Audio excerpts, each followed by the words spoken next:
unang taon ko po, sir, dito, 2019-2020, may mga naka-house pa pong doon, 3 sections. Pero since gawa po siya sa wood, bagong lipunan building po yun eh.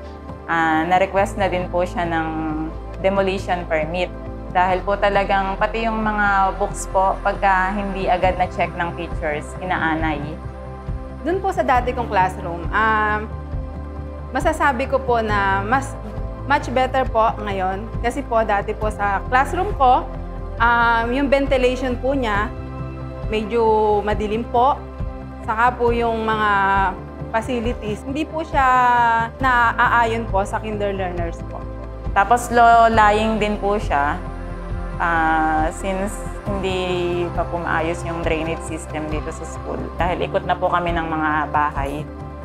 Pag po medyo malakas yung ulan overnight, pinapasok din po siya ng tubig.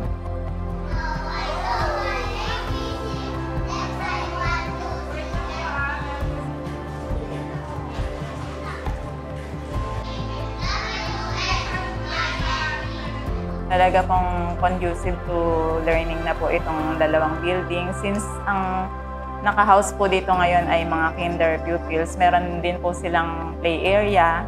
Napakasaya po dahil excited po yung mga bata nung lumipat po kami dito sa bago naming classroom, sa bagong building.